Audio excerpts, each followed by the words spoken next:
Welcome back to Vated Expectations. I'm piebypie and I'm joined by KittenCatNoodle Velyna, and welcome back to Brittleknee.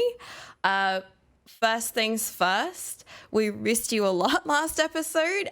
Can you give us an update on how you and your family are doing? Yeah, I definitely miss being here too. It's weird not having like my couple week ranting sessions. But Dad is doing good. He's back to work already and determined to get strong enough to water ski with my nieces and nephews every Thanksgiving. That's his goal. And I think he's gonna do it. And he's crazy like that. And it was honestly a really scary time. I think it was one of those really eye opening experiences for all of us as a family. I was the only person nearby that could get to him, and everyone else was like 10 plus hours away, like, because they're like mostly in Texas or otherwise. And like the rest of my family felt pretty helpless. Like, if they had to jump on a plane, they were risking exposure to COVID, not only for them, but like the nieces and nephews too, because they have to go as well. Or it's like, all right, kids, who wants to go on a 12-hour car ride? Nobody, that too. So like it kind of was this like kind of fracturing moment and panic and all of that. But for as I like he's doing good. He's well recovered, stubborn as ever. And I think he's going to be taking his health, his own personal health, a lot more seriously after this one. I think this is something that's kind of scared him straight. But I mean, it's not a great result, but it's a better outcome than many other situations could have resulted in. Yeah, for sure. And like his management moving forward is really like, considering when you have a major health event, usually there's all sorts of like medications and everything else you have to take afterwards to manage that condition moving forward. But his is pretty small and non-invasive. Like once a week he has to like make this drink thing that he has to drink, and it helps control the acid levels in his body, and that's about it. So as far as interventions and ongoing treatments, he kind of got out of that pretty more or less scot-free. It's good you were so close, because that can definitely be super stressful when other people weren't close. So it's obviously we missed you, but it was awesome that you were able to just get there. His problem is that he waited 2 days. He was like really, really bad off. And then just finally, like when he realized he couldn't even like call an ambulance or get to an ambulance or anything like that, he was like, "You need to come get me." I was like, "All right, let's go." That's such a dad thing. I can relate though, because I don't know if you guys remember, but my grandma was hospitalized probably be like a month or two ago. And she had been at home all night having like chest pains, breathing difficulty, like all heart attack symptoms. And she waited the whole night to do anything about it. In the morning. And she's like, "I can't sleep." And I'm like, that's not the priority here. Yeah, right. Oh, it's so concerning. Anyway, after that one, because I think she's been having health scares quite often. This just been a very stressful year. I can't imagine the strain on our older generations. But yeah, she's trying to take things more seriously too, I hope. All right, should we circle back to some Path of Exile stuff? Last episode, we got the opportunity to discuss everything about the first week of Heist between myself, Noodle, and Velyna, but we didn't get to hear from Brittle, so I am going to yield the floor to you. How has your League experience been? How was your start? And what have you been up to in the past month since we've had Heist launch?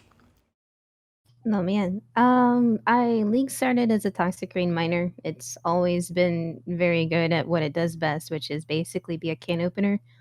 For the rest of the league, he's still wearing his like day 2, day 3 gear, doing tier 16 content, and just generally all right. I rolled my Darkness Farmer. I hadn't in a couple of leagues and was looking forward to that. And it's pretty much just as I remember, looking forward to chill farming sessions with some Netflix in the evenings to de-stress and make some muns. That's pretty much exactly what the build is good for. And I tried out a Herald of Thunder autobomber recently. That one mostly just made me miss old shield charge Cosprey autobombers like a lot. and I just couldn't really get into the new playstyle. Like Herald of Thunder plus Impulsa equals screen clear. Like, but I guess I'm just like a smack hound for shatters, and so it just didn't jive with me quite right. So I dismantled her and like sold all of her stuff, and then I'm working on an old build that I thought was dead after the changes to the Herald of Purity, losing the flat and going for more physical damage. But rearranging some cluster jewels and kind of looking at it again, I think it's actually going to be all right. So I wanted to put a guide on it before, and I thought it was done, but it's looking pretty good. We've got it all geared up, and I guess this week we'll see. But on to Heist. Wow. Wait, can I just ask a quick question? You've Sure. been writing guides for PoE Vault, right? Or Yep. yeah. Mhm. So are you? Is that one of the ones that you were hoping to include on there as well? Yeah, because I think there's a lot of representation for spell mines as a whole, but bow mines or something beyond Toxic Rain doesn't get a lot of show. Mm. And sure, it's not like the most optimal because spell mines, but like they scale so much better. They have a lot of tools available for them, and they can go low life for even more damage. And bow mines kind of, I don't know. I think it's a valid playstyle for people that want to explore it, even though it's not the best. So I kind of want to make sure that not only is there, I think the priority of the website is to get as many meta builds covered as possible. So I plan on writing one for both ball lightning and GC mines. But I kind of want to make sure there's a little bit of everything there too. So I'm hoping it'll pan out to be something that I can write a guide for. Well then, okay, cool. All right, on to Heist thoughts. Okay. Man. Heist has been very tragic for a number of reasons. I guess before we get into anything too nitty gritty, I'll take my opportunity here as someone that has the floor in the soapbox right now to just appreciate the artists, animators, voice actors, environmental designers, composers, story writers for the league. Though some of the plot points have kind of fallen a bit flat, I have both been entertained and genuinely moved by many different parts of all the different individual stories. I love how alive and believable as characters everyone is with their own personalities, problems, and otherwise. And it's made me like really horribly sad to see so much of this get glossed over, though I understand for like a majority of players, if something isn't mechanically sound, they certainly don't give a fuck about the rest of it. But I just want that to be said somewhere at least. Like, just damn, they did a good job with that part at least. Mm-hmm.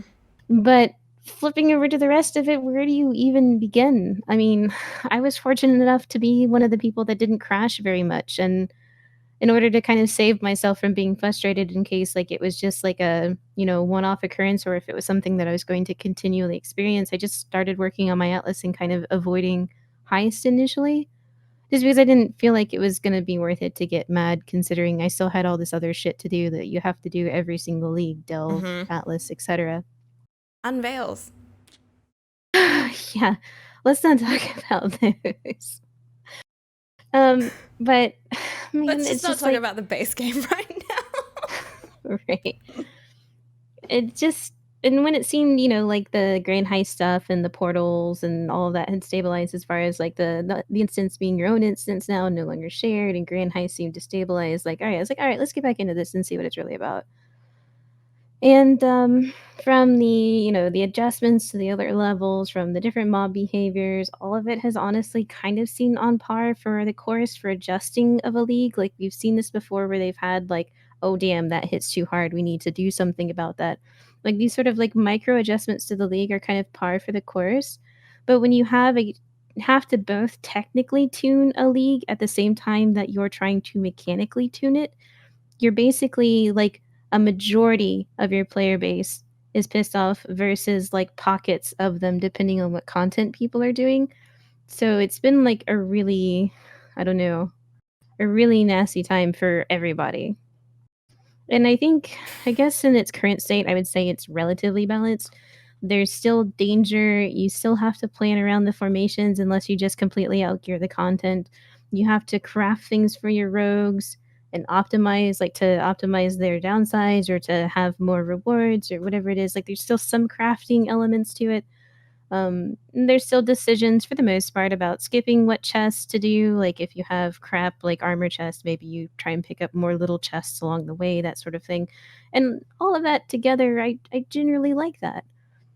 But there's a lot that I find wrong with it still, though, and I think the thing that is most recently the thing that I hate the most, and I'm honest, well, I wouldn't say I hate it, but I'm honestly just genuinely perplexed by, is the decision to make blueprints interactable with fossils. It is such a puzzling decision to me because there are so many things wrong with this on so many levels, and I don't know if this was just stuffing players' mouths with exalts just so they would shut the fuck up or what, because I really don't understand it. Like, Blueprint fractures completely and utterly shit on the economy on both sides of the equation, both for heist content and trade markets. When you fracture a blueprint, you bypass all of the marker reveal prices because it fractures it completely undone. Like, it's already there. You just have to assign your people and go.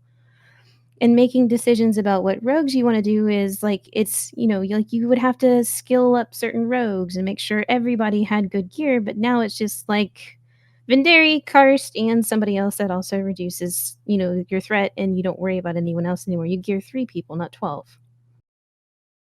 And on I the think other it's side of this, sorry. Oh, I was just saying, I think it's solely for the purpose that it's like a map, so interacts with fossils, right? Like, I think it's just a similar tag, so Yeah, they just it's let it just happen. Yeah, I just think it was a super bad decision because not only does it fuck with all of the built-in, like, costs and limitations of the league itself as far as wanting to spread, like, as before, like, you would have to work in time with Gianna to make sure that you got her discounted blueprint reveals so that you would have enough, and then you'd have to maybe take the Gap Hurgler on to make sure that you got, like, a couple other rewards to build up your markers, or maybe you had enough and you bought markers, so you only brought Gianna along, and, like, there was always, like, these sort of, like, I guess, micro tasks to make sure you had to, like, work in every once in a while so you'd have some rogue diversity, but now it's just, like, 3 people the entire time. And the other side of this is, like, the other side is, like, the economy too. Like, this has already been a really difficult economy for players in general to navigate, like, with the exalt prices and trying to value chaos and everything like that. But when you have a plethora of upper end players doing nothing but running these fractured blueprints over and over again with, like, 17 reward rooms, you're just producing an absolute landslide of minor currencies, and these are the ones that newer and casual players use to generate side income by flipping them into chaos and then using it. Oh, now I have 50 chaos and I can buy this. But then the fractured heists also don't have any mapping material requirements either, so nothing is really being removed from the economy either. So it's just going to continue to, like, lower these prices over time more and more and more, and, like, everything else is just going to be worth nothing. Except alts, which are worth an insane amount of Yeah, money right now. for sure. And Oh, I mean, overall, there's still, like, that whole divide between heist and mapping and how they're still trying to tie the 2 together, but they feel completely separate, and it just, like, where do you spend your time? What feels good? What's the most economical? What is still is fun or what have you? But I don't know. I think we're supposed to get into that a little bit later, and I should probably, like, breathe. Yeah, we got a bit to get through. Thank you so much for the soapbox. I know you love I always them. have a few in stock. I love the opportunity to get Brittleknee on a rant, so it's a good time. And we were overdue. We missed some, so anyway, Vel, I think we'll start with you on, like, how's your league experience been since we last caught up in Baited Expectations number 4? well, can I just say I leveled 2 characters in the course of 24 hours yesterday? My hands are on fire now because of it. All because I forgot the precious thing of stun immunity and how much I would require this. And it just slipped my mind until I was level 72. And I'm like, oh, I'm getting stunned. Oh, I'm dead. It just all hit me. So that has been a thing I did today in the last 2 days. And other than that, I've been malding about how unfinished this league is. and at the same time, thoroughly enjoying heisting to the point where I can't decide if I want to Atlas or Heist, because Heist is more profitable, but I get unique contracts from Atlas, but it's less profitable. So I'd rather just kind of do the Heist. And then my whole day is just heisting, and I'm like, I should do that, I got my Atlas done, but I'm not making it. I probably might make more money in the Atlas. I just can't stop heisting, even with all the problems. That like feeling of, I should do this, but this, but Heist. But Heist? But I need markers so I can use Gianna reveals, because I keep spending money on builds that are questionable, and then I don't have money to do any fracturing, big money stuff, right? Because I just spent it all trying to make this other stuff happen. And so I've just been running Gianna's, sometimes literally all day, just Gianna to do 2 blueprints, and then all my Gianna reveals are gone, and all my coins are gone, and I don't know what to do with my life anymore. Oh, Lord. Oh my god. And Noodle, how's your league been since we last caught up? Well, yeah, I've also taken note of the many bugs, and I would like to officially put half of my foot in my mouth from last time, because while I still think that speaking about issues with respect and thought for the person on the other side of the screen is important, there have been so many issues, and I in particular have been running into issues because I'm trying to get all of the lore so that I can make videos. And getting all the lore requires getting the quest and unique contracts, and that has been a struggle because you have a cache that theoretically is every 10 maps, not guaranteed to give you something that's going to progress the story. Now at this point I've been pretty lucky. I only have to do the twins and then the final unique Facano contract. But for example, on Tuesday, I did some science and I ran 35 maps without a single cache, not just one that had something I needed, just without any. And also Einar had his fun, forgot his nets at home bug for like half of my stream for that. But then the next day I did like 7 or 8 maps and I got 2 caches with things that I need. And so I'm thinking there's no way that wasn't just a bug that they didn't bring up, right? And there's just been so many consistent things. It feels like unraveling a sweater, like you fix one thing, or maybe it was some of the big mechanical changes have caused so many unforeseen problems. But I have to admit that at this point in the league, even if there's big mechanical changes, let's say bestiary, synthesis, where you're changing a big thing like how the league actually functions, I don't think we've seen that in addition to so many just bugs and so many just functional problems. And again, I've had a few crashes, none that have broken heists for me, but I've had a pretty decent amount considering, and it's definitely been frustrating to be sitting here level 95 and I still haven't done the full quest of, what's going on in Heist. And so now I feel a little bit like I can't do the other content because I just need to get that information to be able to move forward. I have so many contracts and blueprints. I have so many blueprints. I have like 170,000 markers. Like, wow. I'm just going insane trying to get these last 2 contracts. I'm probably going to buy them because I have so much currency now. I was going to ask, I was going to say, are you trying to get them SSF essentially? Well, I wasn't initially planning, but on Tuesday when I started realizing how many maps I had run, because previous to that day, I'd gotten a decent amount of caches, and while it was a bit slow, it wasn't, enough to raise the alarm. Yeah, exactly. And after about, I think 12 maps, I was like, okay, hold on. I'm going to start making tallies of all the maps that I've done, all 14 to 16, tier 14 to 16, all juiced, which shouldn't affect the cache showing up anyway.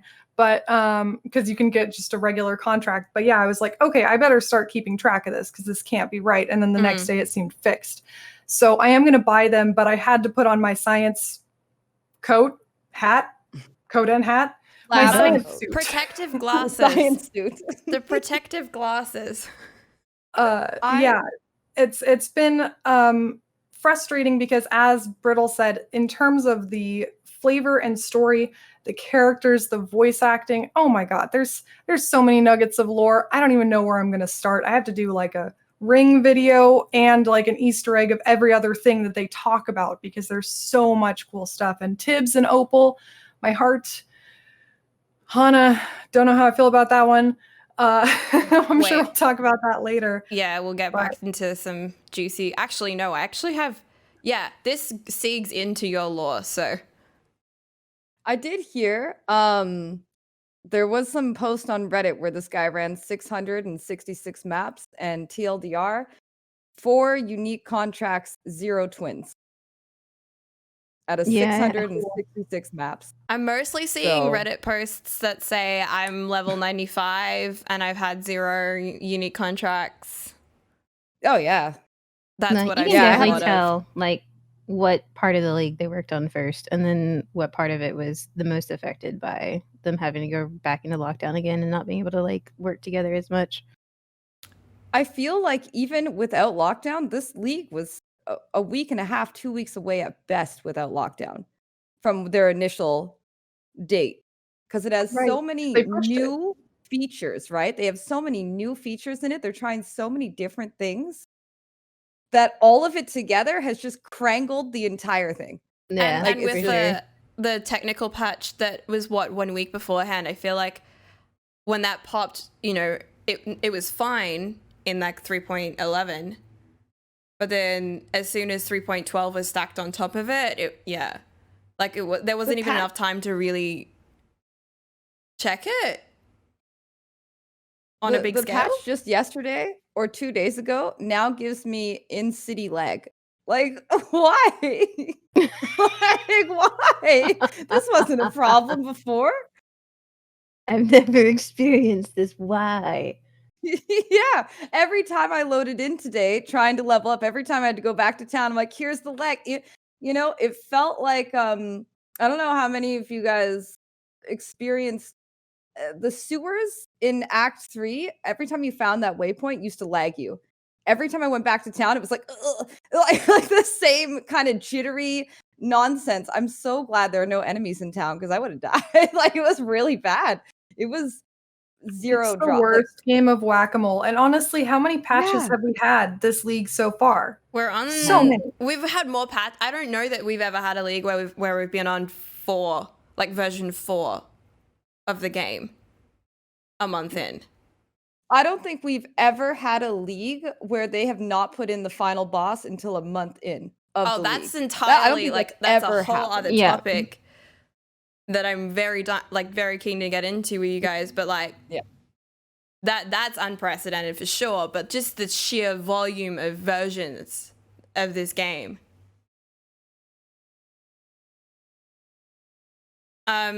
All right, shall we seek into some lore with a bit of a spoiler warning? Who aside before we get Noodle off on her horse, have you guys got any observations from your experience of the lore? Let me Bell. just say, Yeah. my observation is that Noodle made a fantastic lore video, and I loved it about Niles. And let me just say, Noodle, your lore videos are just like every video is just better and better and better than the like. They already started high. They're just like man, so good, so good. I just gotta say. Other than that, yeah, I haven't really paid attention to lore since Act 4 because Act 4 molded me a lot. So other than Noodle's videos, that's just how it is. Yeah. I think the one for Niles was necessary because he is still the most frustrating rogue. So I'm like, okay, let's learn about him. Maybe I'll like him better. No, god damn it, why don't you listen to me? I find myself often saying, Niles, please, please, Niles. or the demolition bros just can't blow things up. They just can't. thought I the love last when you patch tell fixed them to this. do a reward room chest and they go behind it and set up a charge, and you're just like, no, no, like over there where you can do your little weird backup 20 feet thing first. I mean, And you have to Where they walk arch their behind. back Okay. weirdly. They're like, on a technical level. Sorry. It's supposed to be a running forward animation that they just made it go backwards because it bugged less. Like, let's just be real here. That is not what the animators intended. But seriously, like the point is they've got that weird little shield that covers them. Shouldn't that, like, in a, you know, like a world building lore sense, shield them no matter what distance they're at? yeah. Nope. I like that it's just around them too because, you know, you're in exile. Who the hell needs that? Right? Yeah, Well, You stand 2 feet from the chest and they have this gigantic dramatic shield to shield them from the impact. And you're like, bro, what are you doing? Like, do you Vindiri really could need that? explode you for a little Yeah. bit, so maybe it was valid.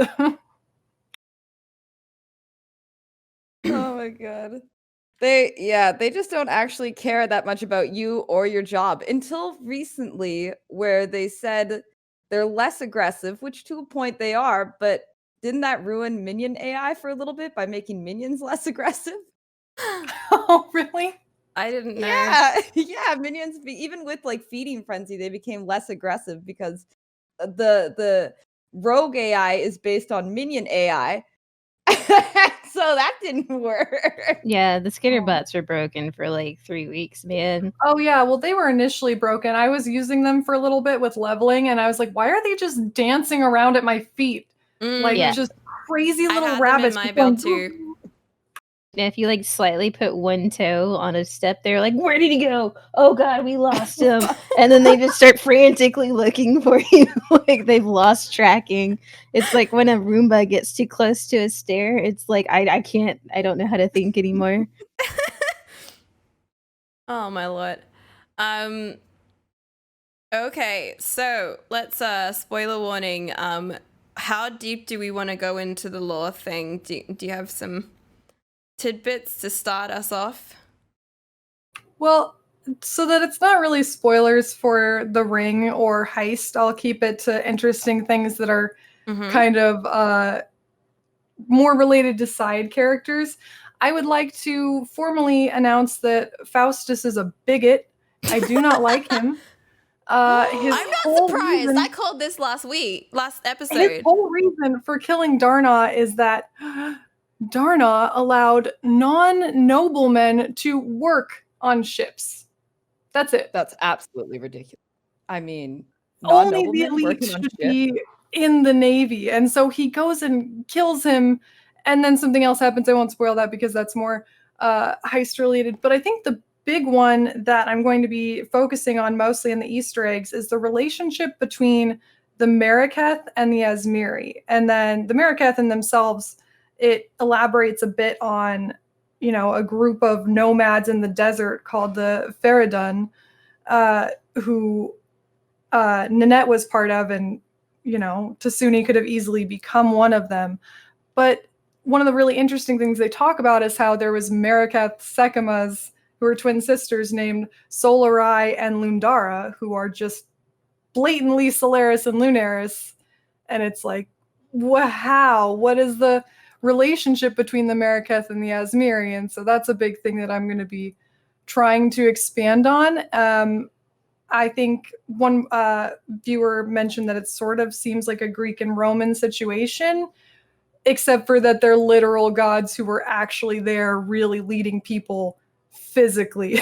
So it makes it a little bit different. But yeah, we can talk about, I think when we talk about things that were added in post or like partway through the league in terms of the story, I would like to bring up Hana, and I will give a spoiler warning to anyone now that when I talk about that, it might be a spoiler for you, but yeah, I mean, there's just a lot of little kind of nuggets and stuff that's going on that are interesting and confusing, and it'll be probably a long ass video, 2 long ass videos.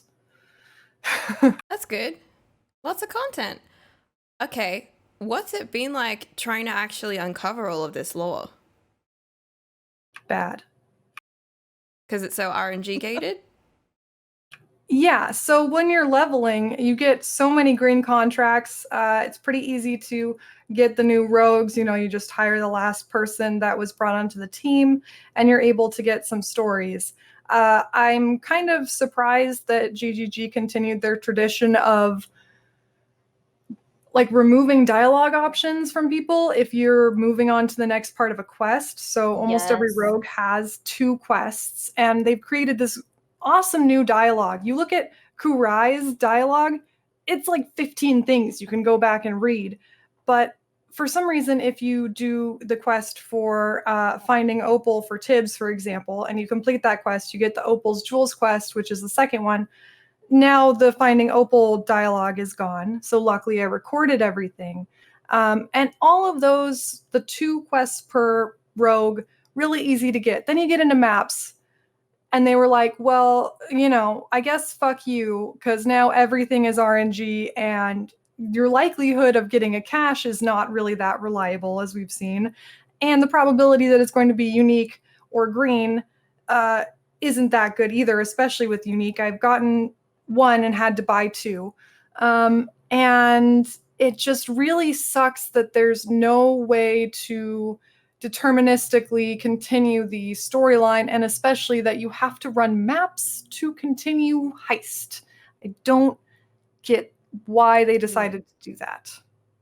I did hear that they added like 50% more dialogue in this one expansion than they have in their entire game. Like just a 50% add-on. So it is kind of crazy. I didn't even realize that, yeah, you can't go back and read it once the quest is done. It just overlaps with the next quest. Oh, I can't wait for your next. Yeah. Oh, I have so many recordings of the dialogue. And they actually, you reminded me that they did make it so there's a potential to get unique contracts in Heists and maybe Blueprints as well now, but seems a little bit like maybe you should have done that before. Mm. I feel Yeah, like uniques especially. Sorry, go ahead. Yeah, I feel like there just maybe wasn't enough testing or something somehow, because like it feels like they were really hesitant. Like they're like, let's give you 2 completely different things that are both very rewarding, and let's give you our first idea of what mapping equivalent content can be with self-sustaining mapping equivalent content. But like, we want you to do this, but like don't always do it. So let's just like bridge these 2. Let's like crisscross them over in this really asinine way that doesn't make sense and makes it super frustrating. Mm-hmm.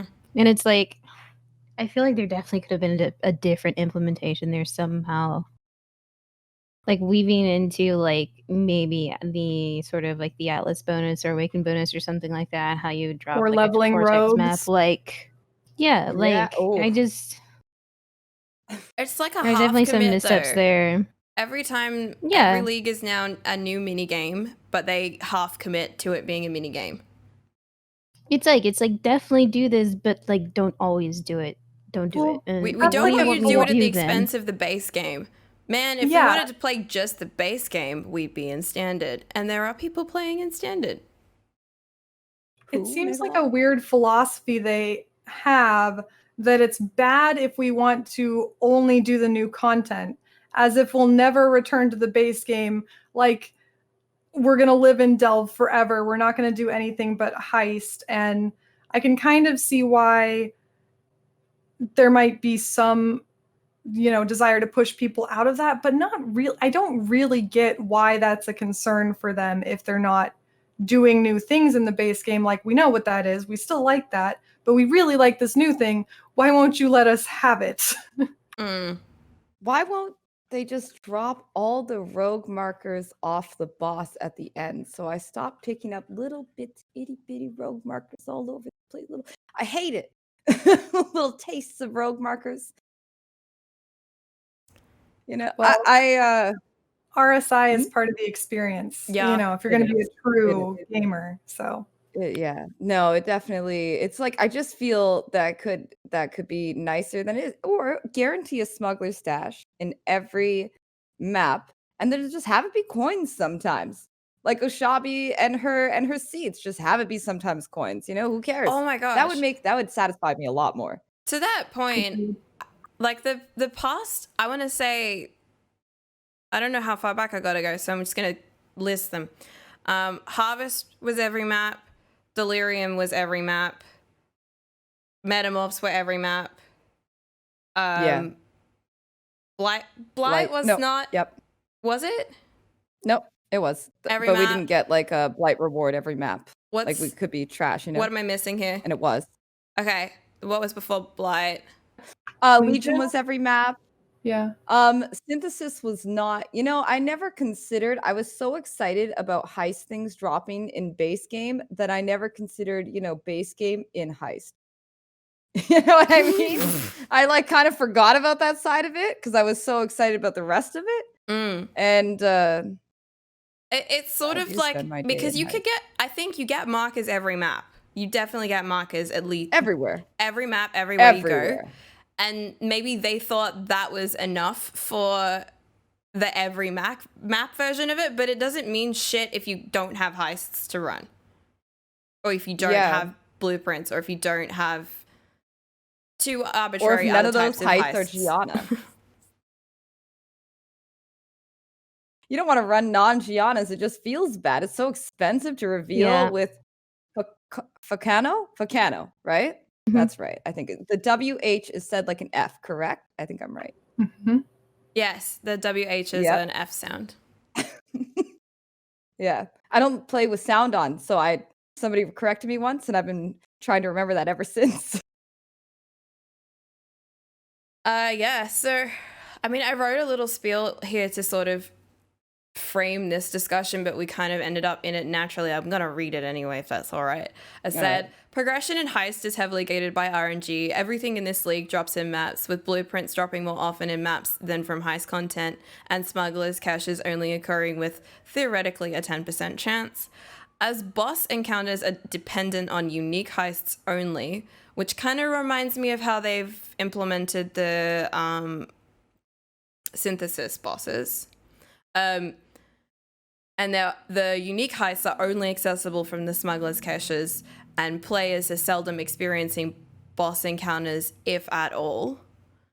And then combining all of that with the medium core instance loss. So if you're in the middle of a boss encounter and you lose your portal, you can't go back. It's gone.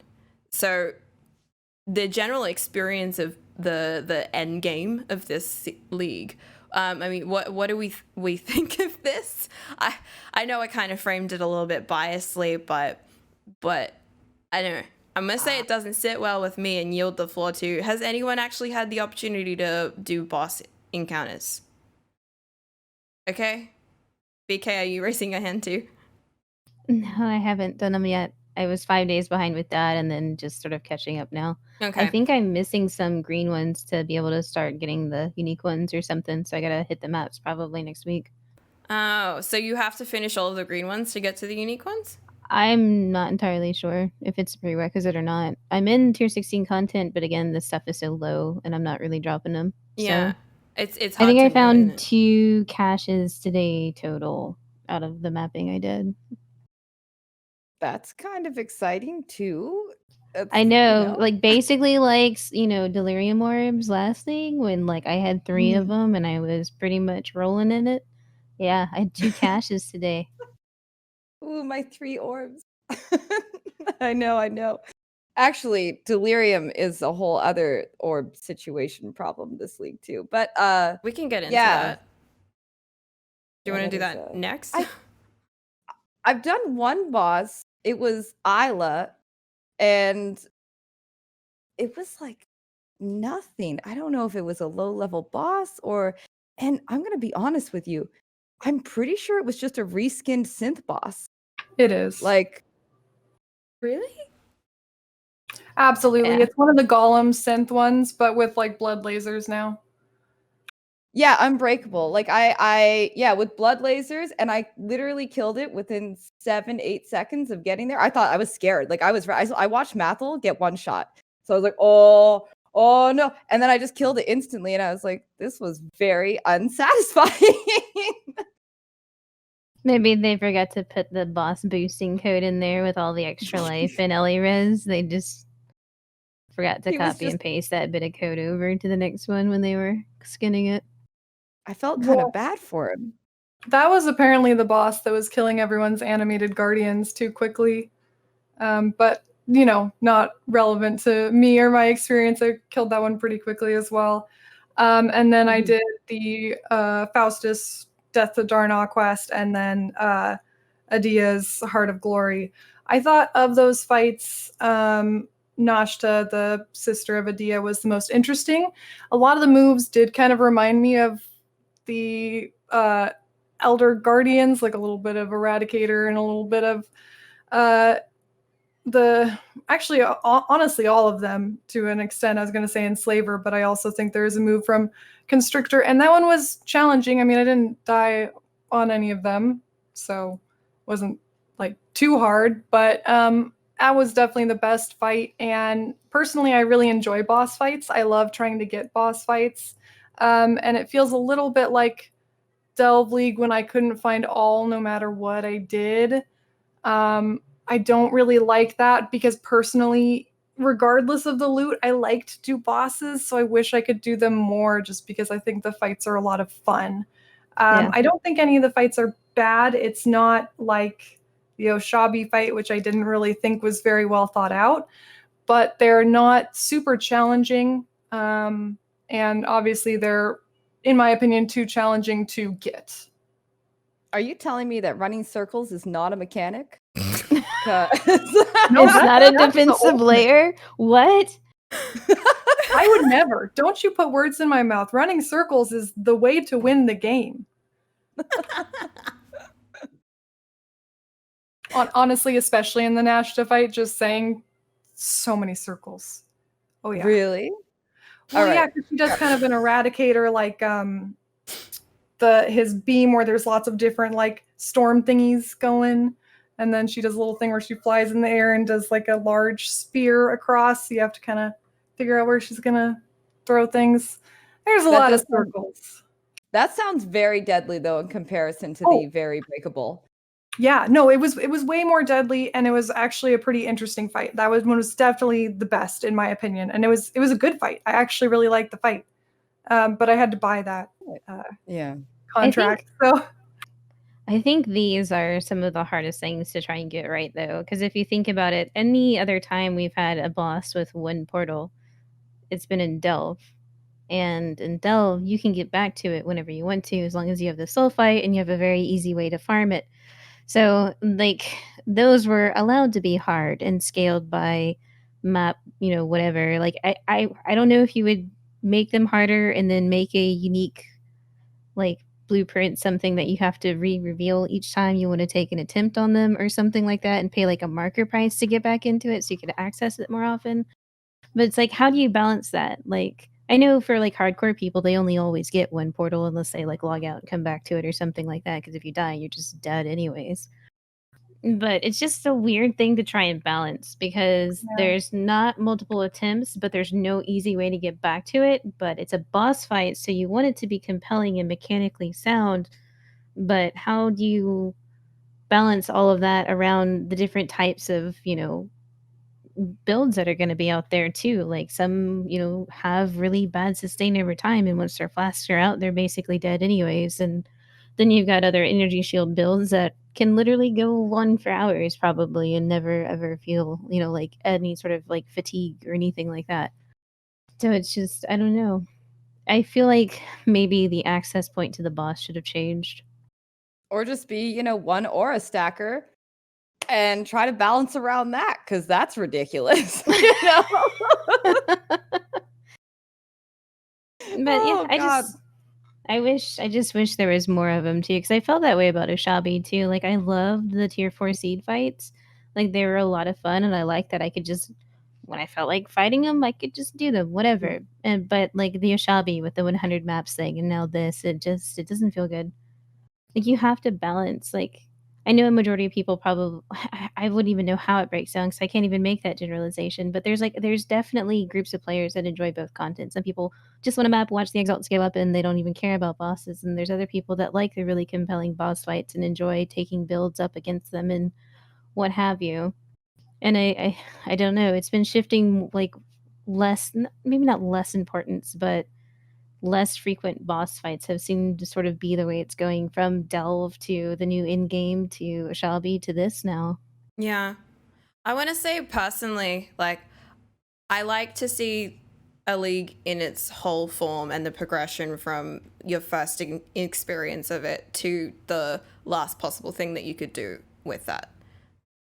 That's what I'm looking for, like a well-rounded thing. And oh my gosh, I can imagine just the comments saying right now, you know, maybe Path of Exile's not the game for you anymore.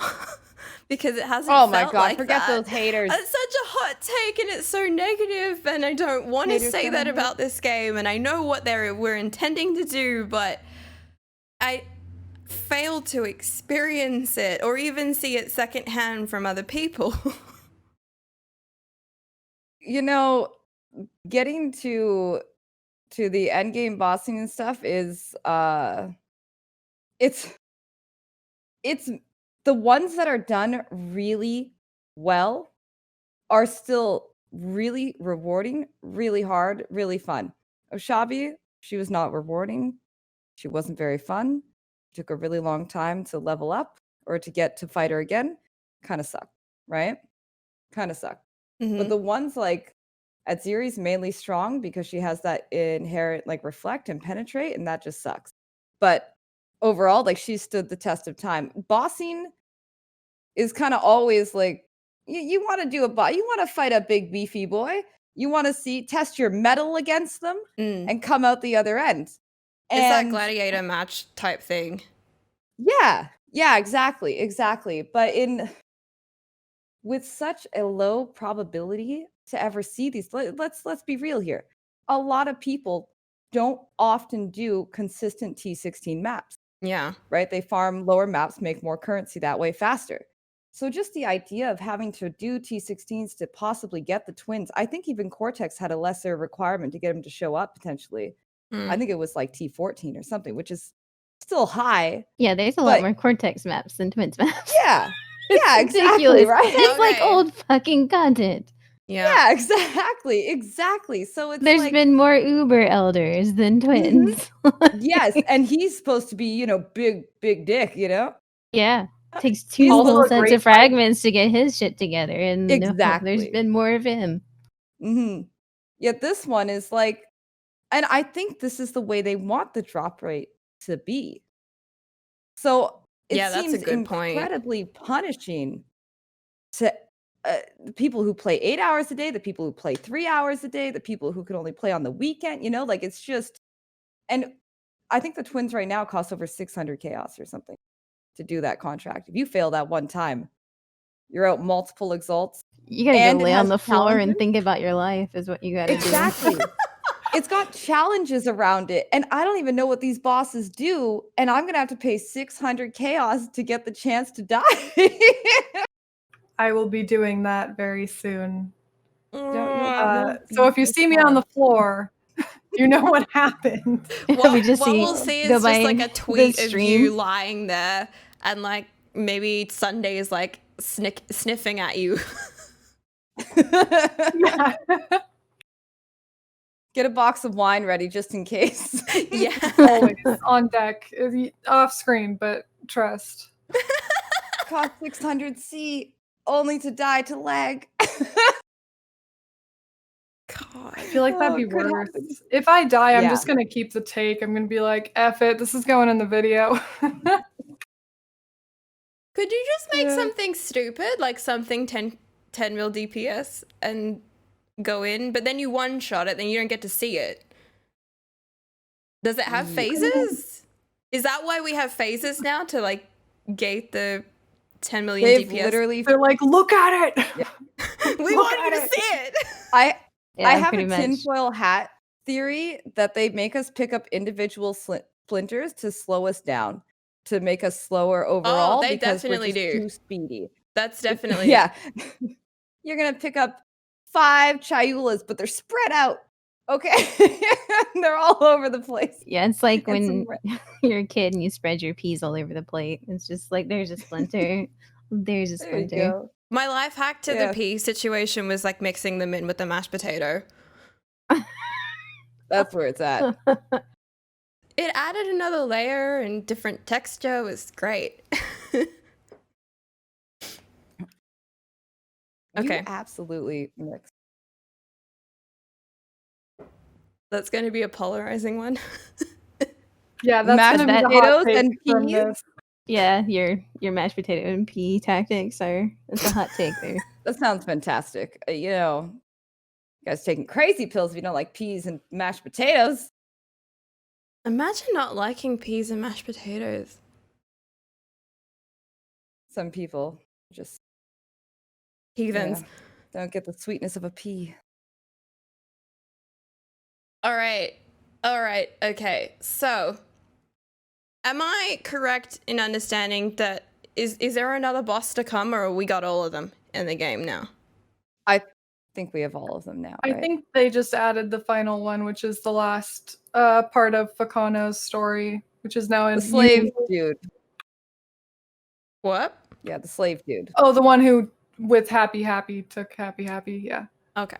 Why is that his name? Can I just say Happy Happy is Happy Happy. the whole exactly. I feel really conflicted about this whole quest where I'm going in to save Happy Happy. That is like no. Maybe it's subliminal messaging. Maybe they want to change our minds about how this league is going. You like this league? It's Happy Happy. Please. I mean, at that point, is it a person or is it a goddamn Pokemon? You know, the name like that. Yeah, exactly. Wait, we already had Pokemon League. Oh my god, we did. It Look how didn't well feel that that turned out. Pokemon like. To be Okay. fair, Bestiary now is better than it was. Oh yeah. Pretty okay. Wow. God, I'm having net PTSD right now. Oh yeah. Yeah, Uh-huh. better. The different types of nets was overkill. Yeah, it was. Yeah, it was. All right.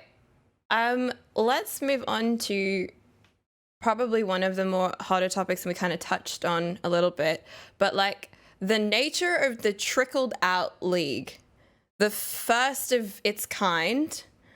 I want to preface this with the understanding that I don't like this league would not have been shipped trickled out if GGG could have avoided it.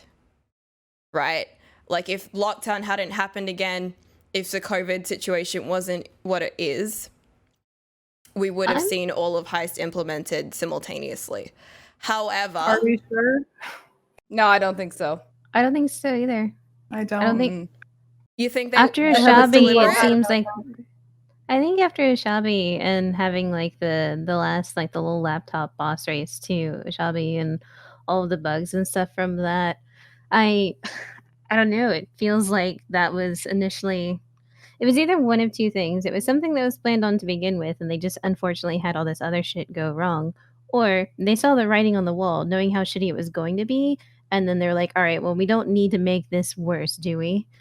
And then push that out, knowing that they would need to dedicate either resources or otherwise to fixing the more immediate problems, and then make sure that they're not releasing buggy bass bottles on top of everything else. It's like one of two things. Either learn their lesson and are trying to have like a more congruent like experience, or it's like damage control.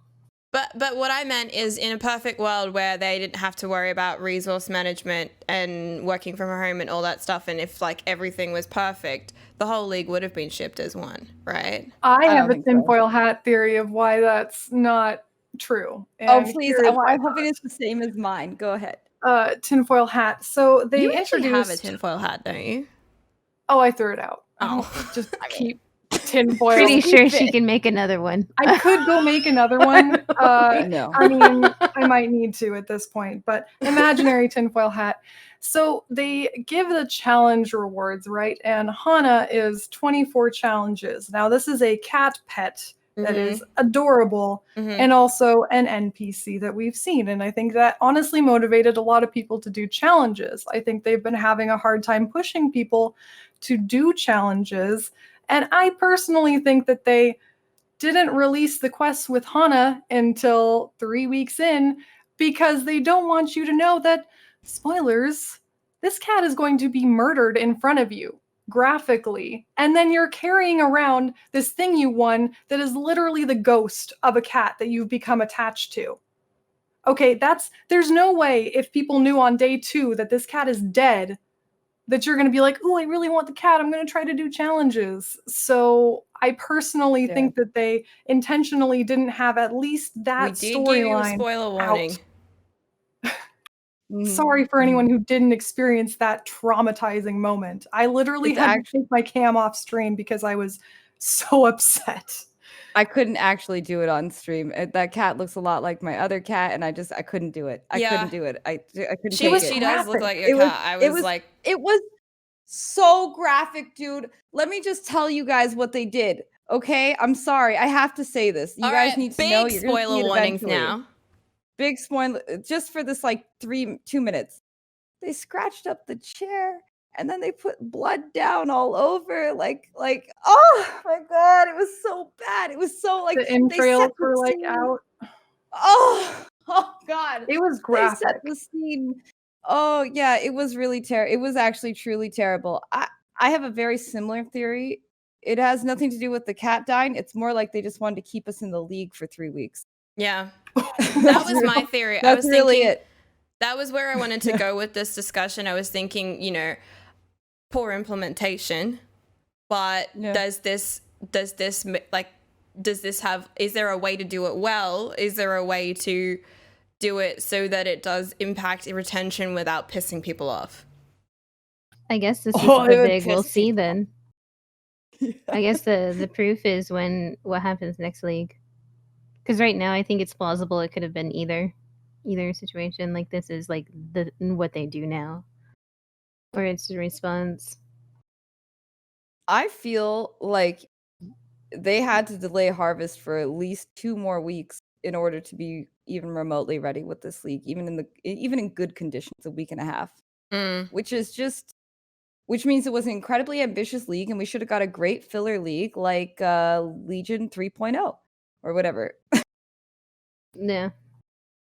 Because this, again, it is a very ambitious project, and they have been trying to do things that I think we'll see in PoE 2. However, the implementation of it has upset people regardless. Yeah, I'm just really curious about the timetable of all of it too, because it was supposed to be when Harvest was, but then they pushed it back to do Harvest, but they know they probably had some of it already done beforehand, like because they were working on it during Harvest or during Harvest development or something like that. They've been working on this one for a little while, so we see the more polished areas that they probably started first. But if they had decided to delay it, that throws off everything release-wise schedule into December, and they know they can't handle a big league in December because of holiday hours. So they would have literally had to push it from a Q2 or a Q3 release all the way until like Q1, Q2 next year, just to like finally get this content out the door. And I wonder if it was just like fuck it, let's just like, if we don't do it now, we're gonna have to do it next year, and these assets are just sitting here burning holes in our pockets, so let's just ship it. Should we all get We'll do it live. We'll do it live. Yeah, it's like kind of how it feels though, because like there's no way they could have handled something like this over the holidays. No, not at all. We saw Blight. Wait, was it Blight over the holidays? Terrible. Metamorph. Blight was Meta was actually really easy though. Like other than people getting stuck in Tane's thing, it was just basically a boss at the end. But the thing that was the problem with Metamorph wasn't Metamorph. It was the Atlas changes and the Cirrus and the Conquerors. Yeah, I guess so. The big issue was that. Would you prefer no the super Oshabi? goop dad either. I wanted to Would you guys super prefer the down. Oshabi way of bossing, or do you like the Atlas way of bossing, or do they both just suck? What is the Oshabi way? You do 100 maps and then there she is and she's ready to go, and you could just bang those out quickly if you It's do like Cyrus, the but boss. worse, because it's like when you get 4 9-track Conquerors, and Cyrus feels like 9 years away.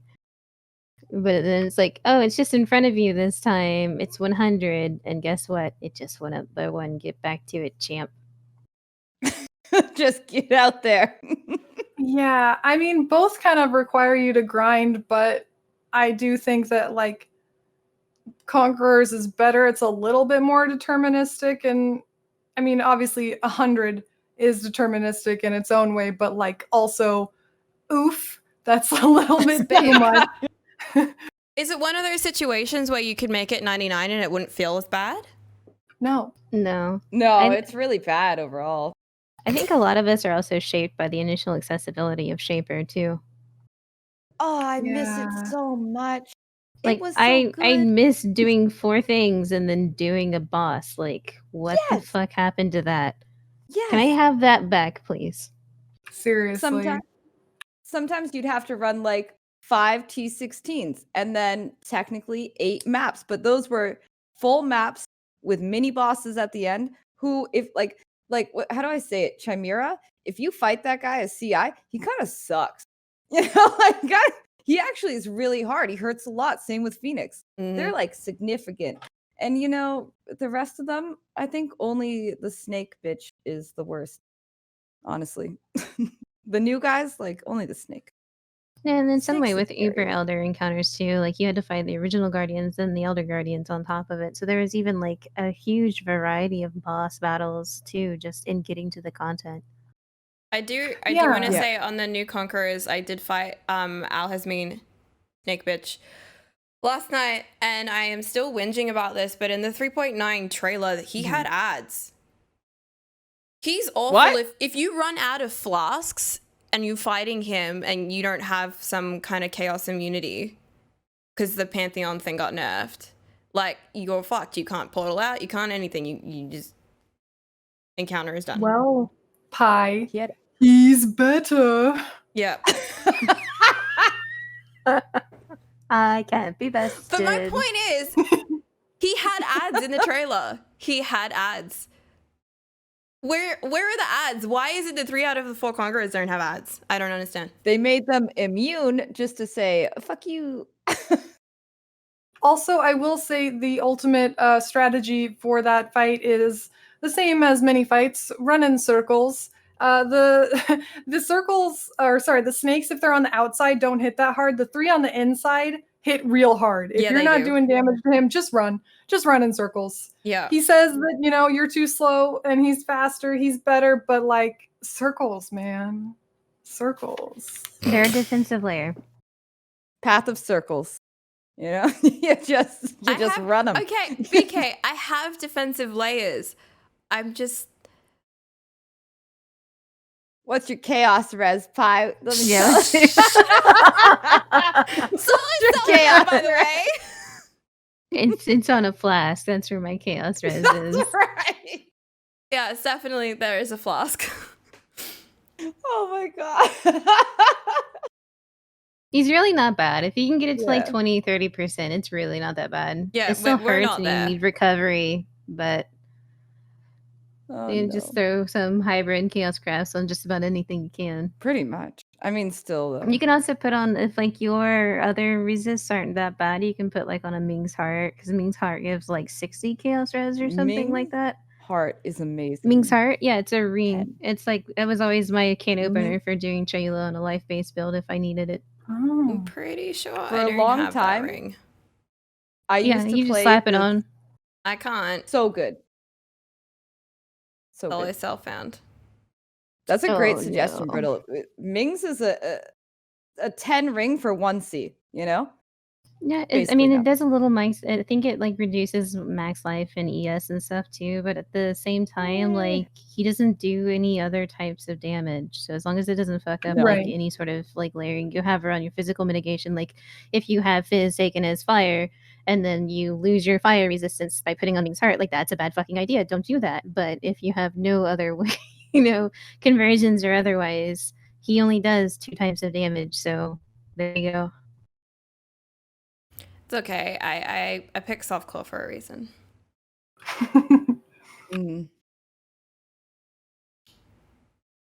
Okay. So my next question was, do you guys think we'll see this kind of staggered content release like this again?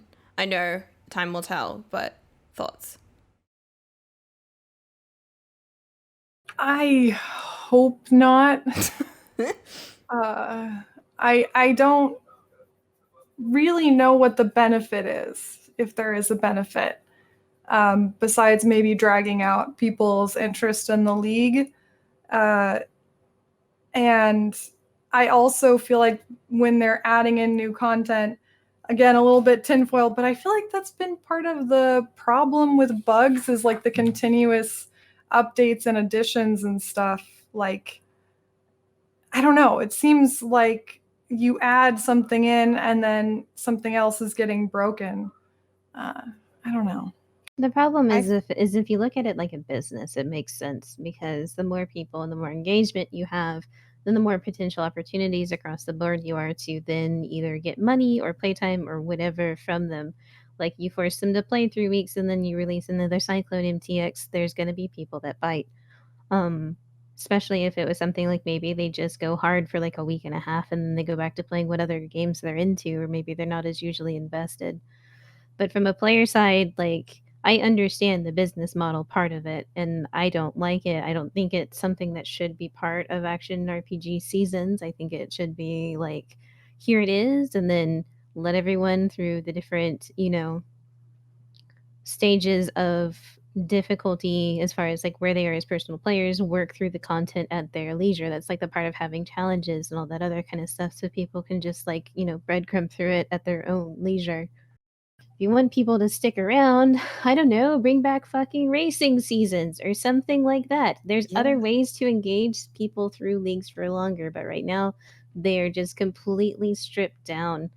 And I feel like so much of this like stuff is going to come with like PoE2, PoE2, PoE2, and it's like, come on, man, we're really hurting here. At this point, I'm like, are we actually even going to make it? Is this just gonna like, are we just gonna continue to fall apart piece by piece on the way to the motherland or something like that? Like, it's insane. Oh, why am I laughing? At this point? Now, I heard a theory, or not a theory, but I heard, I can't remember exactly who was it. Chris, was it one of the devs saying they don't like to do races or flashback league because it makes people less inclined to play the next league or the league that they currently have out. Yeah, that was the thing. It So runs the potential to burn people out beforehand, but at the same time, like, I think it's necessary. Yeah. So they actually like. The other part of it was that each that. time they turn flashback back on, they have to make sure it works again with all their other spaghetti, like all the other code. Of it. Like, sometimes they turn it back on and it doesn't break, or it does break or something like that, and then they got to go take dev time off of the league into fixing this so that this can run for 2 weeks or a month or however long. And that's why they've got to go back, pose the question to Daddy Tencent. Can I pose the question that absolutely, the longer that stuff starts to feel like it's breaking down, and we have to take into consideration the mental fatigue that the player base is experiencing, not only at the expense of how the game is running, but also the state of the world that we are currently living in, from like a global pandemic situation and also a political situation. Do we need to make good at this point? I definitely think how they handle the next couple of leagues will definitely determine whether people are not stick around for PoE2. I think we're definitely at maybe not the most critical mass, but certainly the warning lights and the pressure gauges are flipped to red, as far as this is the time to actually do something. Because like for as like bugs, and it's like, all right, we'll do better next league, or this league's really good, and everyone would forget about it, and the next league would have some issues and there'd be some gripes. But we're seeing kind of multiple things to criticize across different, I guess, parts of the game itself. It's not just like mechanics not working, or maybe they found a bit of code that broke or something like that, or they're trying to implement a new feature that's not as friendly or compatible with certain hardwares or other, like whatever it is. But this league alone, I think, will ultimately, like, how this one finishes up and how they approach and release the next one will probably be the determining factor for a lot of people. I think going into the holiday season, they have more to lose now than they probably had in years. There was a little bit of sorry to interrupt. We'll go back to you. I do want to say that Bex made a comment in a Reddit thread about this, and she said that the changes they were making in their approach to 3.13 were the most radical shift in the entire time that she's been working at GGG. So there is a little bit of hope. But yeah, shift to Vel. What was your response? Oh, I was just going to say, I think that they need to go to Big Daddy Tencent and try to get 2 teams within 6-month cycles to work on each 6-month cycle between the 2 leagues, and then a 3rd team for Po2. Because currently, they have a big team, but they're still stretched, and it's very obvious, so thin. Right? Like, they're just putting resources. I don't even think they have their A team working on everything that we're getting right now. I think the entire A team is on Po2. That's a little tinfoil hat. That's what it feels. I should get my tinfoil hat on for it. I mean, Kitten's wearing it, but I kind of feel like it doesn't. Everything that we've had since they've announced Po2 has been getting progressively worse in ways. We have had a pandemic, so, of course, there are definitely things to take into account. Mm-hmm.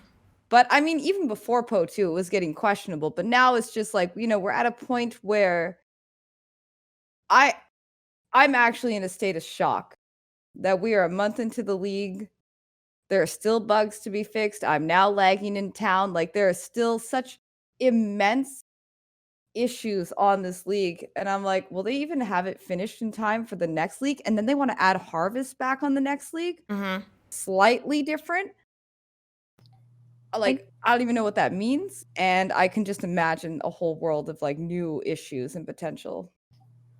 There's certain limitations and factors in that too, because unfortunately they are completely shut down. Like, New Zealand, there's not going to be hiring for a very long time due to the global pandemic. Like, people, like, it's looking most like 2 of their years. systems, as I understand it, it's are like they ones won't that do require anything. people to they require people to be there. Yeah. And so not only do people have to be there and the borders actually have to be open, then you have their actual immigration policies on top of it, which are some of the strictest in the world already. And so, like, that's definitely one of the big limiting factors. They would probably have to, like, ease up and then be comfortable with either, I don't know, recreating some of the systems to function remotely, which they don't have right now, or be willing to open up parts of times.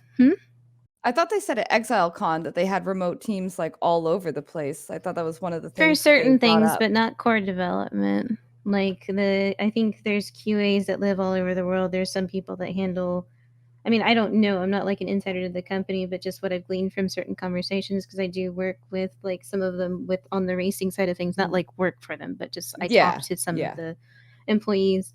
You have a feel but for it just, I don't know. There's a lot of unfortunate like circumstances kind of all piling up at once that they have. Like, they want to do more development and pick up the pace on PoE2 so that they can, get more people in. But right now there's not going to be new employees for PoE2 or for GGG unless they hire within New Zealand. And I don't know how that's going to, I don't know, like, maybe they will. I don't have those answers. But the other problem on that too is just like there's that whole thing, but all of the content's getting exponentially more crazy too. Because do you remember when leagues just used to be essences? Yeah. Oh, I remember. What is this league now? Like, At what point in time do you Yeah. have to, like, it's really, really hard to balance, kind of building upon each subsequent like layer of hype and layer of content difficulty and how much stuff is being added to the game, so that people are not going to say, well, this one sucks compared to that one because that one had more stuff. Because people are going to play that no matter what. But like, how do you create a league that's going to be a simple enough concept that's going to make people play long enough so that they can sustain the development cycles, but then also not create this sort of like crescendo effect where each one has to then be better?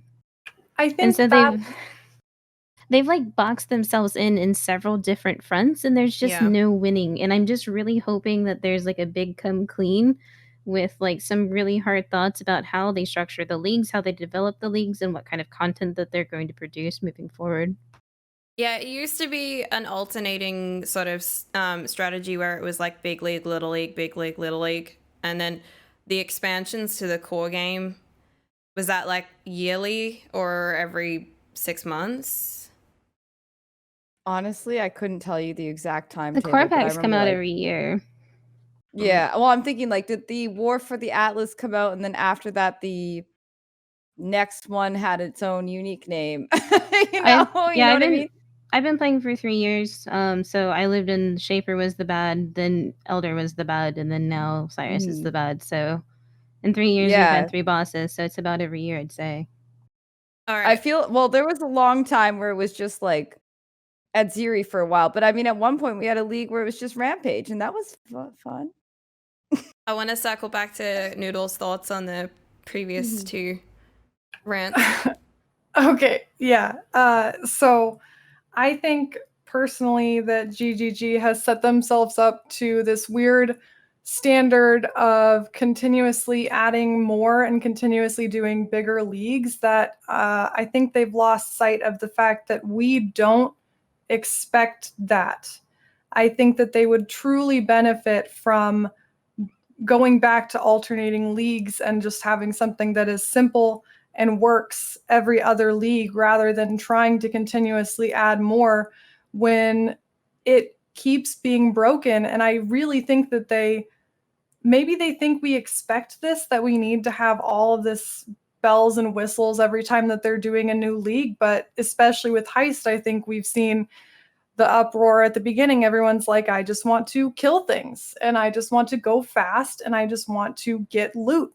And while there's definitely a place and value in adding more to the story, of course, I love that, and to adding more intricate new mechanics and new leagues, I don't think that they have to be holding themselves to the standard because they're the only one who expects that. And I think we're kind of on this precipice of, are you going to continue trying to drive this car and get to this end goal when we're all sitting here like, we'd rather pull over and fix the car, like, let's just take a break for a second.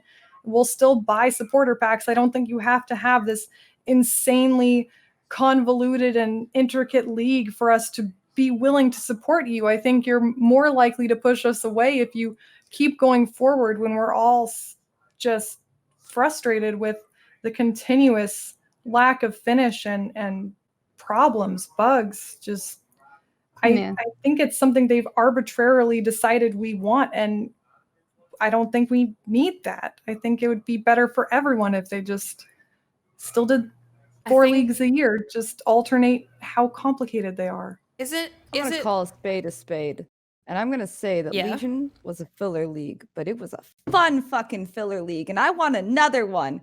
I want another. That was just fun Legion. and easy. I mean, it's shit loot too, so everyone was happy.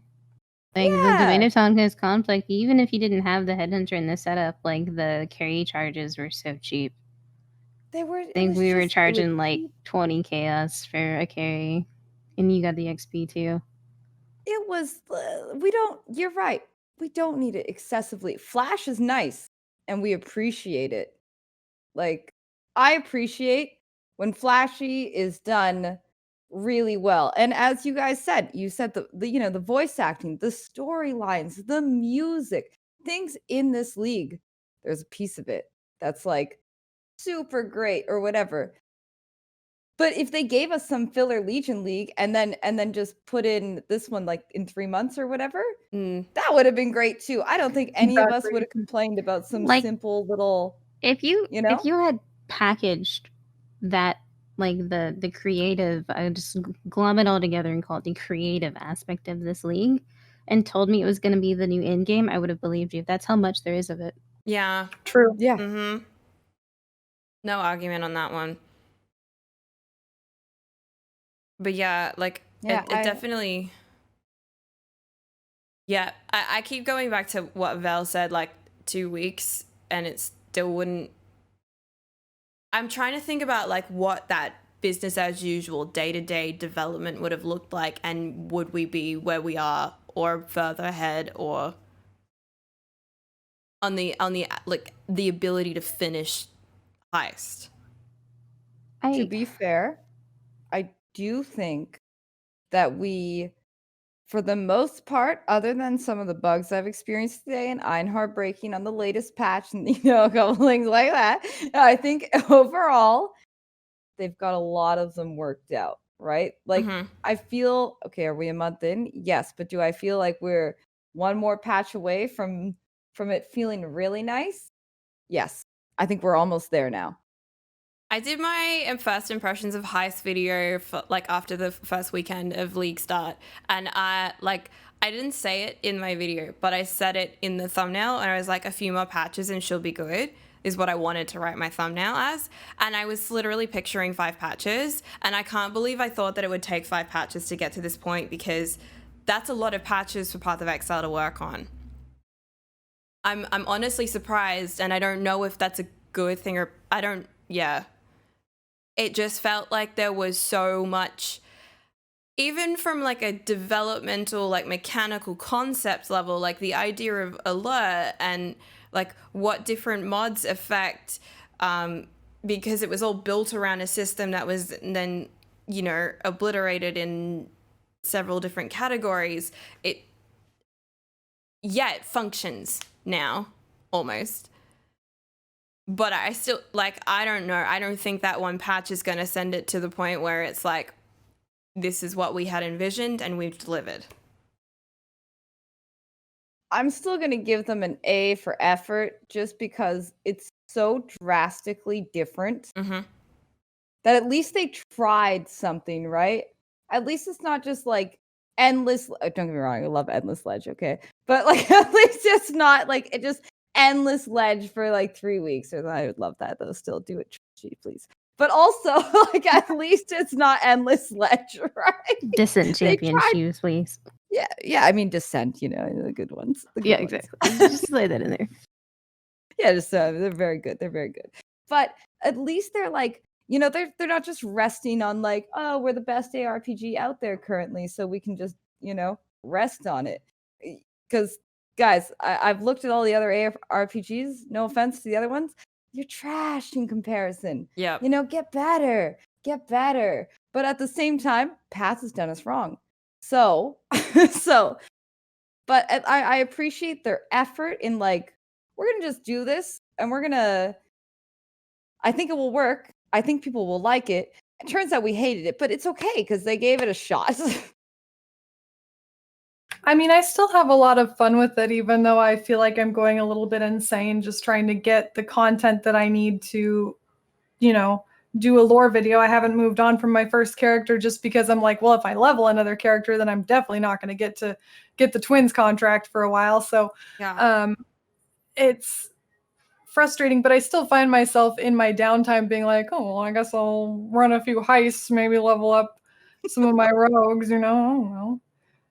So even though it's hugely problematic, I mean, I remember with the Einar patch, I looked over what they said and they were like, fixed a visual bug with trap disarmament doors still showing lasers, and then I ran like a few heists and they were still there. And I was like, well, no, I mean, you didn't. So, but there's so many. I mean, I wrote a list. I'm not going to read them because I feel like that's excessive, but there's just things not being in the game, just so many problems. You mentioned lasers, and you reminded me, can we just talk about how they're like, we staggered out the shotgun? Yeah, to 2 shots, you bitch. Okay, Yeah, you yeah. have like your front row of shotgun, and then you have the back row laser beam boys that are just waiting. You know, they've just been We back made there. them more trying- strategic. Oh God, I watched someone rant about this before a while ago, like when this first came out, and it was like, why couldn't it just be like a proper, like the military tactic, the lack of military, because it's just, dudes in two rows who can shotgun you, which doesn't make sense in terms of like tactics. Like I want to like see defensive bros with shields and then like people with ranged attack, like in like a layer. If you're going to do that layer thing, give them their proper roles. It doesn't make boys, sense. get the layers ready. But yeah, there have been so many hold. times when I've run in Heist, and I haven't even played that much, but like if you roll like increased amount of monsters at all, and then you run a Heist that has like somewhat narrow pathways, you can't fit through if you don't have phasing somehow. Oh, I don't roll them at all anymore, especially for regular heists. It's not worth it. It not only doesn't increase anything with the chests, but it also doesn't increase the XP that your rogue gets, which I think is kind of weird because I would think more monsters would help, but it's completely the level of the contract itself. So unless I'm doing Vendiri and I care to use enough currency to try to get increased time before lockdown, I'm like, just white. In fact, I use scourings the most often because I keep getting them rolled, and I'm like, get out of here. Okay. You know what it does modifiers- increase though? Yeah. It increases your danger. I was about to say the modifiers that are on the contracts are some of the most heinous stuff I've ever seen implemented in my life. It's like mana region, nah. You like resistances? Well, by the time you're at 100% threat level, you'll have 32. Enjoy how much damage you're going to take. And then there'll be Sneaking in a even more little- there'll be every more 10 rare seconds, mobs the too that alert will goes then, up.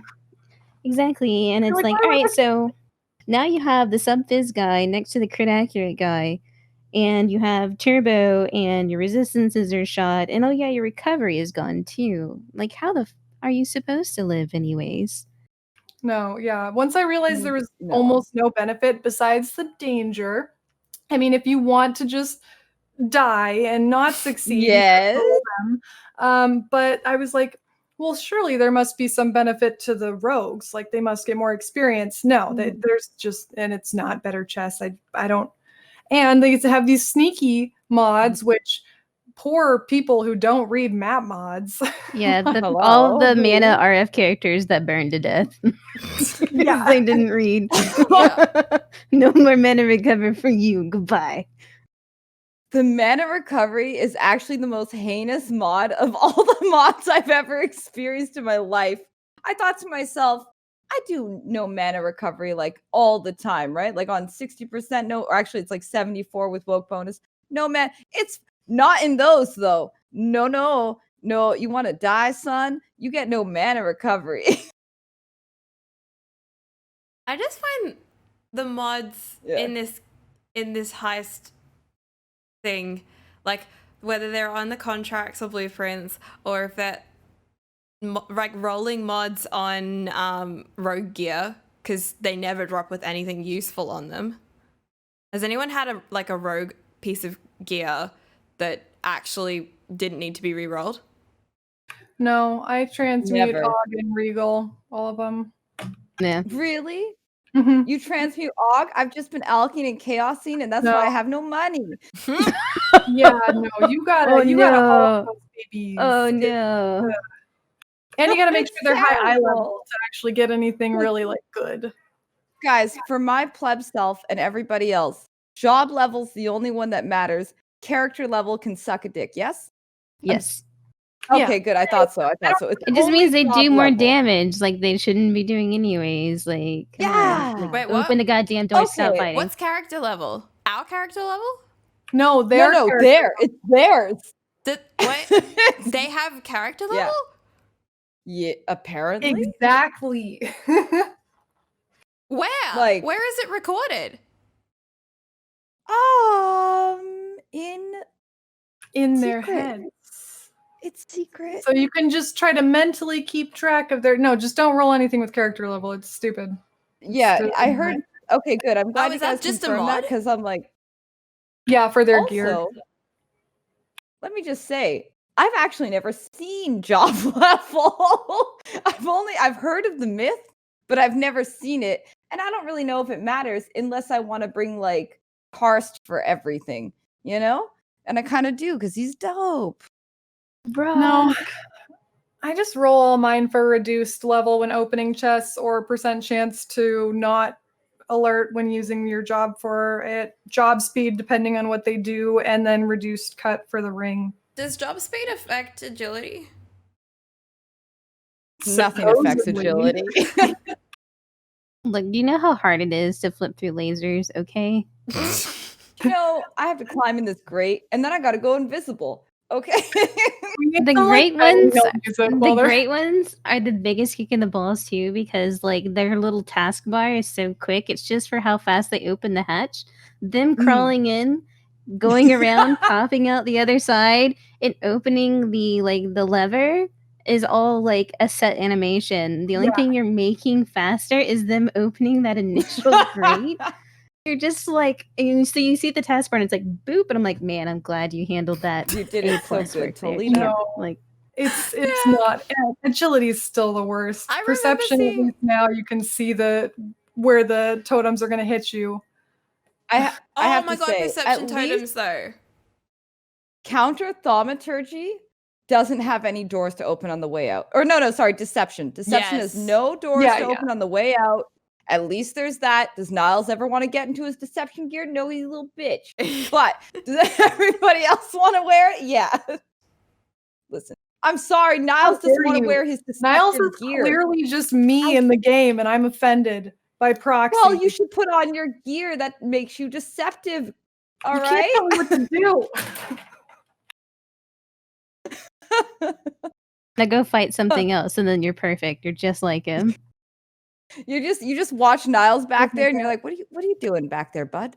Are you gonna come fight? Are you what? What are Like, you look doing at this! back there? Look at this door, man. I picked this one out Yes, just for yes, you. I know you think you see a door, but I'd like you to help me prove that doors don't exist.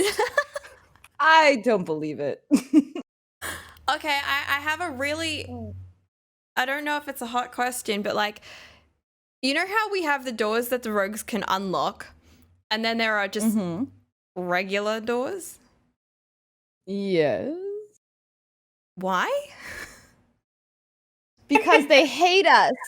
Because they hate us. And all that we stand for and our lack of liking doors. And they're like, I hear that Path players don't like doors. What if we gave them some more? What if you give them doors, but then extra doors that they can't even open themselves?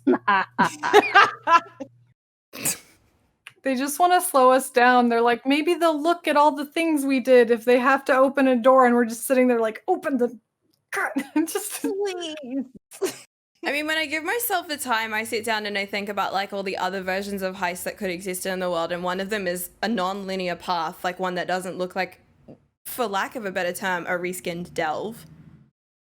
Can I And- just say, and I'd I wonder, actually like- prefer Delve. Huh? I just prefer Delve because I find the zigzagginess of the heist confusing. I'm like, where? Yeah, Which yeah. door I am I always have to coming out have the mini map overlaid, and then there's like many maps where the like borders will come right next to each other and then not connect. And I've so often ended up in there and then with a pack of people in front of me, and then like maybe I'm out of phasing on my flask or something and I just can't get out. Yeah, whoever designed the tile sets for some of those, I just want to ask them who hurt them, because some of those are some of the worst. They're like, all right, so we have this area. Now, how can we be the most annoying to make people move through this one It's block of always, area?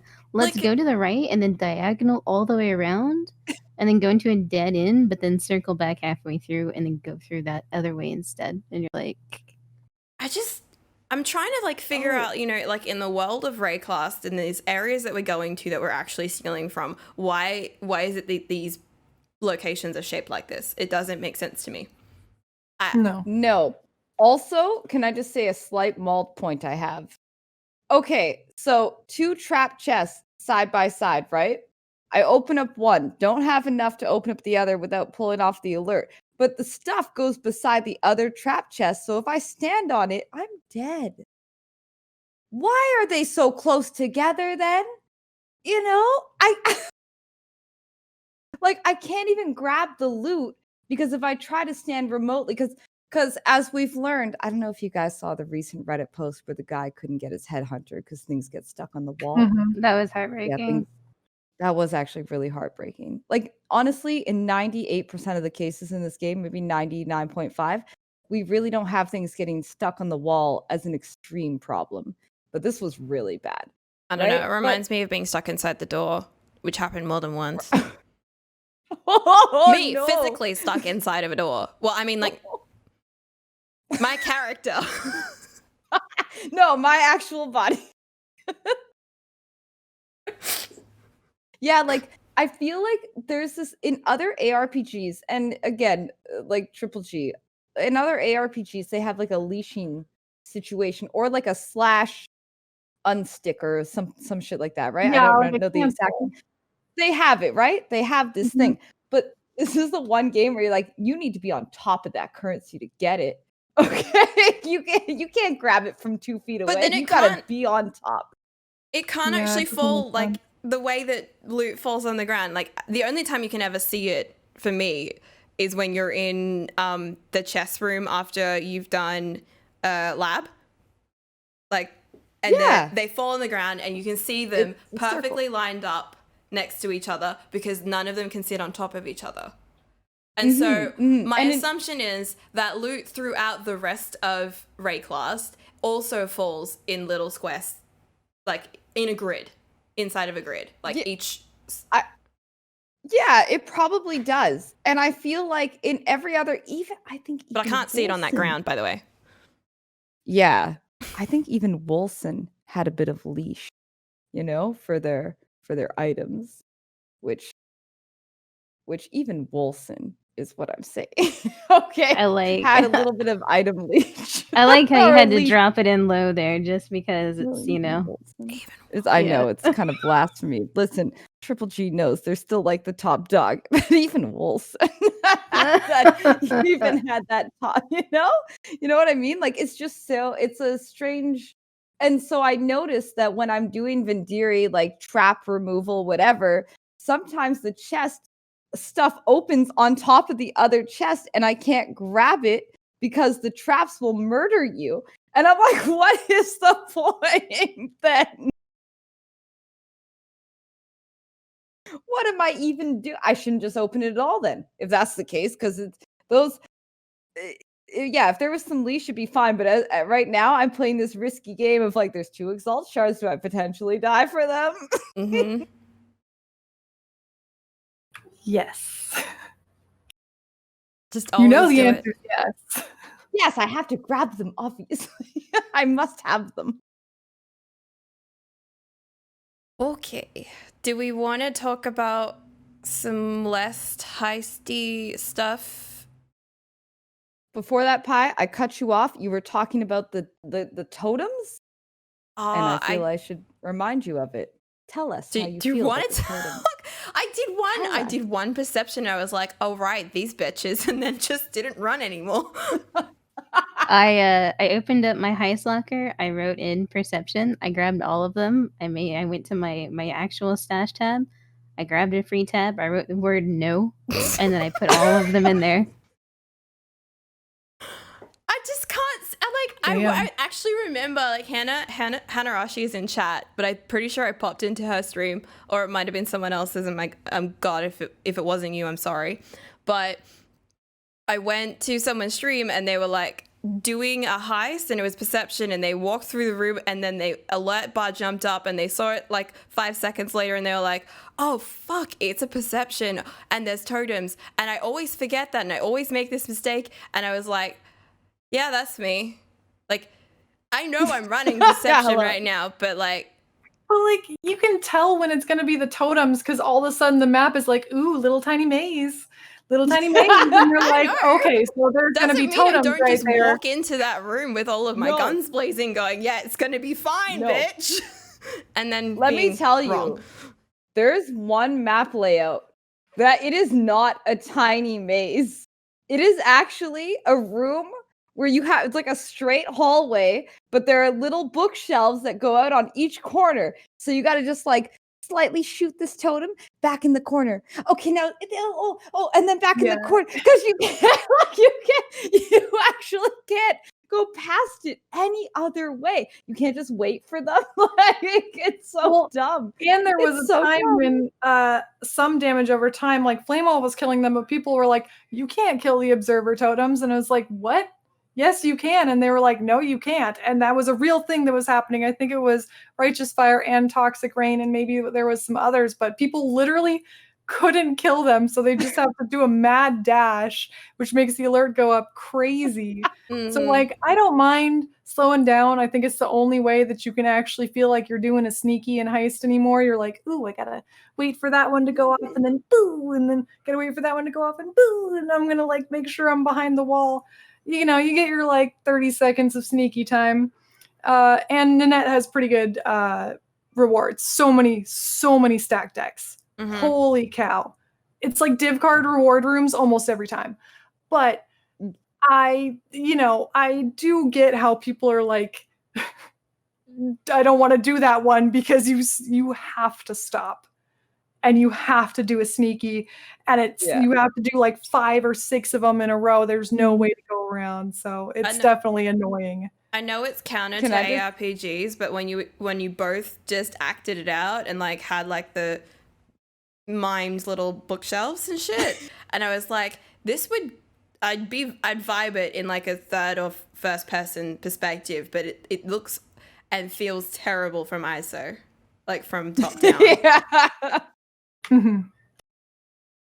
It is way, way worse. Can I just say though, those div cards are single-handedly almost saving this league for me. So many. I've gotten a doctor this league in just a regular heist, just in a chest that was on the way, and I was like, it was the day after they made it. So for sure, if you left the portal in heist to make sure that the contraband like wasn't contraband anymore, that for realsies your stuff would still be in your inventory. But I wasn't positive, and I was like, I saw the clip. Fantastic.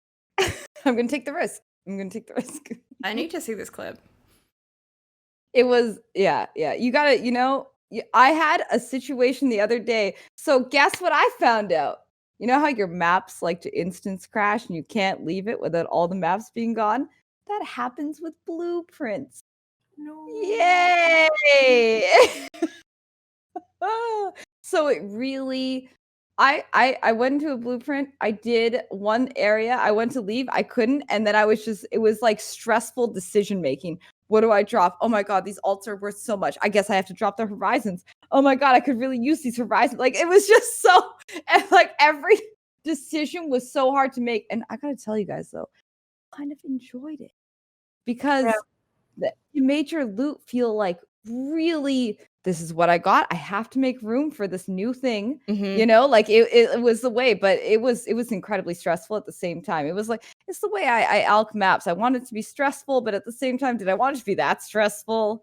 I want to say that like it's less to do with the understanding of like how to use my inventory and more to do with like if I'm being attacked by like the spawn point of an area, there's no point where I can like really sift through my stuff and figure out exactly what I want, because I'm being attacked by an endless barrage of monsters. And I've tried, like I really have sat there long enough to see if it stops spawning monsters, but I either don't have the patience, but they just, it's an endless stream, right? It's not even that fucking barrel, okay? I'd rather that barrel strongbox with the endless stream of fucking spiders than this. No, because that poisons you, Pie, and we learned you have no chaos res. Oh, damn. You can't have the barrel. Don't worry, Pie. I also run with no chaos res. You're not alone. I don't have no chaos res. You're I not just don't alone. have. Okay. I don't have 0. Right? Well, 0 is hard to get. Don't get me wrong. Until Betrayal, I thought Chaos Res, Omega Lol. Now, after Betrayal, I'm like, maybe just a little Chaos Res. No, because I'm actually scared of it now. Like a little bit. I need it because it's actually been scary the entire time, but until Betrayal, it wasn't like that scary. And now it's like, you know. I remember when I remember that shift and everybody was like, no, you don't need to worry about Chaos Res. It's just the Tri-Res. I remember the shift. Yeah, there was no need. There was no need. There was so little Chaos Res to worry about. And then Betrayal hit us and It That Fled and Tora came along and we were just like, who are you? Hello? Yeah, It That Fled You know? slammed you into the ground and Tora breakdanced on your corpse. Oh. True facts, actually. Because we didn't resent those masters enough from the entire Rhoda life. You know, I still don't appreciate, though, I can tell you guys, I can guarantee it, that literally in my entire existence since Betrayal, I don't have all the recipes. I'm never going to have all the recipes. Yeah. Yep. I'm going to open 8,000 things. Never. Yeah, you're going to have like 10 missing, but you're going to, do 8,000 and it's all going to be the ones you've already done. And you're like, And the ones that you want are like, oh, you want that minimum frenzy charge? I'm never going to give it to you. Oh, you want the mana as ES? Fuck you. Or life as whichever one. You know the one. The one people love. Mm-hmm. Okay. I'm gonna subtly shift, but I'm really concerned that Very the mold subtly. isn't gonna go away. So I'm sorry in advance. I should have said I'm sorry in advance, like at the beginning of this episode, because you know what? If you play Path of Exile, you know what the state of this kind of community is in. We had some interesting developments in the MTX scene. Are you talking about the flat ones? Are you talking about the flat ones? Yeah. Yep. Okay. So Somebody else. if you weren't aware of this, Path of Exile and GGG introduced some new hideouts. These hideouts are flat and they have one texture background. What's really lovely about them is that they're very, very similar to Minecraft in that they just keep repeating the same square over and over and over again. As I've seen very many I have to credit this dude. I have to credit him. I don't know where he is, but he actually brought up some savage point about one of my favorite indie game developers explains how to create non-repeating tile-based textures in 2010. Yeah, I saw that this This morning. guy came out, and this was who was it? Creepsy. Me Creepsy. Thank you for bringing up this super archived post from 2010. Yeah. And then they're like, okay, so if we're paying for repeating, how much is it for non-repeating tiles? $42. $42. 40. Yeah, I mean, yeah, I wouldn't be Repeat surprised. is extra. I mean, like we already had the blank template. Like when Celestial Nebula came out, like I was happy. Like I genuinely didn't think anything was wrong with the Celestial Nebula. Celestial Nebula. There we go. Let's get our syllables right. I got it. I didn't see anything wrong with it because so far, like as far as someone that is a hideout creator who enjoys putting together hideouts, like it was finally nice to have a blank canvas. Where you couldn't stumble over to have something to work with that you didn't have to like try and very creatively hide anything. Like you could actually just shape terrain and everything the way you want. And we'll glaze over the fact that the like not being able to control the lighting within the hideouts too is like really irksome because like the light in Celestial Nebula is like really bright and it's at a 45-degree angle, so you always have like these awful shadows. But anyways, like, and then it was like a patch or so ago that they re-released all these wonderful, beautiful ground textures too for the first time that we could then blanket the ground a lot more effectively. There was like grass and sand and dirt and gravel and bricks and water, and it was like it opened up our entire world. And then it's like I just don't understand where these are supposed to fit now because they kind of like there are some of them that are offering like a different floor pattern than what you can actually get through like the whatchamacallit, the favor system. Like the sea one is different, the cloudy one is different, but like some of them, like the forest one, like you can make that already. Like I can show Literally. you if you want to turn the Celestial Nebula hideout into that one, I can go tell you what to get from like Xana Yeah. or Einar or whoever. And so like why not just release the ones that are different? Because I just don't know how to feel about it. Can I just say though, sad. I gotta say one thing, and then I'll go take the floor. Yield. Why does the water one not splish and splash when we have those physics already? Because I'm just walking on the air, and that bothers me. I want to You're splish. Jesus. I want to splash. That's why I have water. You're We gotta get our top immersion scientists on this. Literally fucking unplayable. I do not splish. I do not splash. These are requirements. I am not immersed, sir. I am not That's what I want. immersed. I'm putting together the vials, and I'm not splishing and splashing, and it's upsetting me a lot. I want But to that's say though, really it. just briefly, this is off the back of the stash tab MTX as well. You can just put a hideout decoration on top of your stash. Why in the absolute I'll tell you why. fuck? I'll tell you why. Hands up, raised up. Because the stash goes through the deco. And that, for anybody with like my level of OCD, is incredibly molding to see the top of that stash physics. You're You measuring. just have to Constantly put it click. around a corner where you don't see it and approach it from a different angle. Happen? Enough I have around mine a in the corner. desk. Yeah, so like I can't if you I'll show you. I'll screenshot a template later I for would you that love would to work. got at you. this point. I used to just use the other stashes from Elrond, I think now Xana or something all the time, right? Like the copper ones that are kind of bluish, those look super Mhm. cool. But ever since they made them open, I'm like, this is unplayable now. This looks disgusting. Like, I hate it. You can't like opt out of the open and shut chest. No, I just would No. like it to be closed all the time because I don't need that extra flair. You know, I'm not fancy. I like the copper chest of Elrond. Wow, My yeah. So just the stash tab reskin is 120 points. If No, if 12 jewelers. it was 50, I'd be like, all right, 120 points. It's ridiculous. Jewelers is a lot. I mean, it poses the question of, I've never understood the pricing structure of the shop in general. I kind of get it. So like other microtransaction companies like League of Legends and stuff like that, they have like a shitload of different heroes, right? And each of them have different skins. Some of them have multiple skins. Sometimes they have weapon skins and skill effect skins too. But there's so many different characters that you have to then buy. There's no way they can charge more than like a couple of bucks, for each one. And by a couple, I mean it's like usually, I don't know, anywhere between like 5 and let's say 20. But I guess in this one, it's permanent and can be worn across all. So I guess they're trying to market it as like an investment. Like you pay for it, it works on everybody versus some of these other skins that are only good for one particular character at a time.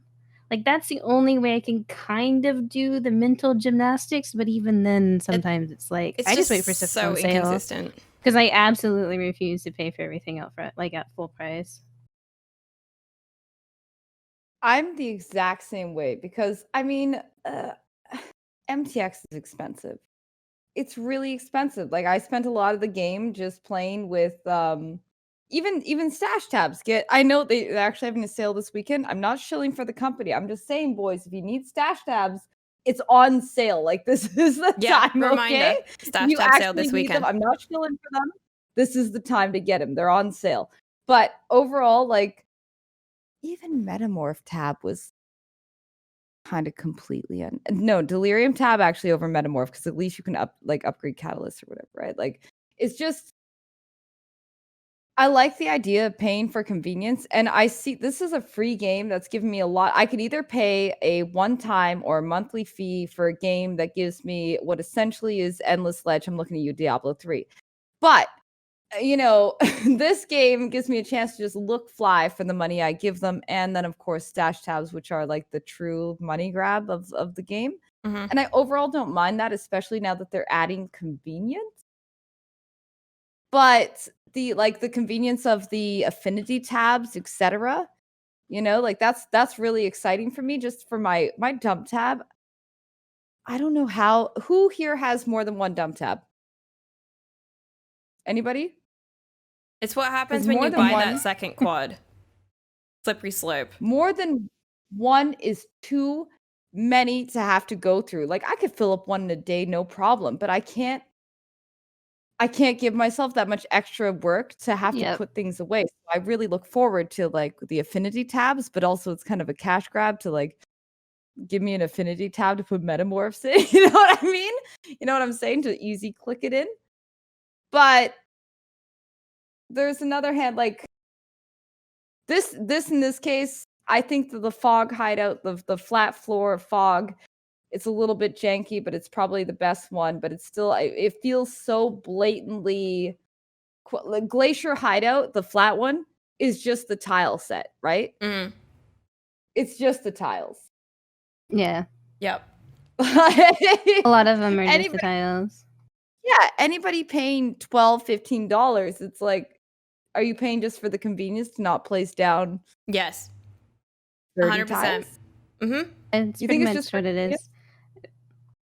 That and the actual tiles, they don't fit exactly in the Celestial Nebula hideout too, because the tiles are like a certain, we'll call them like a 5x5, and it doesn't divide evenly into the size of Celestial Nebula. So if you want to actually wall to wall tile it in the placeable area, they don't fit. I had no idea. That's so annoying. I found that out the hard way. I have the That most was a lay on the devious floor moment.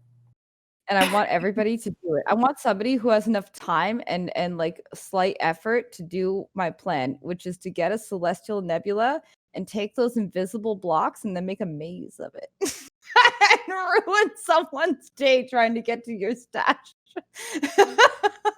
The person's like, You "Where's know? stash?" And you're like, "It's over here," and they're just like blindly You're bouncing waving at them around from the other end of the map. Come to me. You're like, what the fuck are you doing? It's right here, dude. And then like bong bong bong bong bong bong trying to get away. Those invisible blocks for free, great thing for trolling. I kind of love them. But these other flat hideouts, question the grass one in particular, it's like I could just place down grass. I don't see the The problem. Glacial Cascade here. one, I think, is the one that's the most upsetting, isn't it? The glacier one really bothered. Sorry. Like I've seen at least 2 or 3 Reddit complaints like the glacier, Yeah. oh, you know, they're just so mad. Yeah, the floor on the vast plains, which is the grass one, Eternal Wasteland, which is the desert one, the Glacial Expanse hideout, which is the snow one, the Endless Sands, like all, and the Urban Sprawl, which is the Oriath Ground one. All of those have textures that exist in the game already that you can already tessellate to cover the ground. Mm. The only ones that are new are the All at Sea, Infinite Abyss, and Boundless Skies. Those are the only 3 that we don't have corresponding like tile texture stuff for. Question. Does anybody know if they did add like a water tile, right? Does it splish and splash? No, it does not. Oh my god, why am I even trying? I even put water in the game. If we cannot splish and we cannot splash, for why? For why? But I was gonna say just really quickly, some extra shade on top of this. The glacier looks like the background I found for my Neopets page when I was fucking 8. Yes. Whoa. All the memories. Whoa. Are my pets dead? Oh, God. So dead. They're dead. They're totally dead. You haven't watered them in I like put over them in a hotel decade. for 3 years. Is that enough? But for real, as soon as I saw that, I was like, yo, I definitely used to use that when I was like a baby doing HTML. That Mhm. repeating, I've seen that pattern. Yep. I am not impressed. Yep. You know.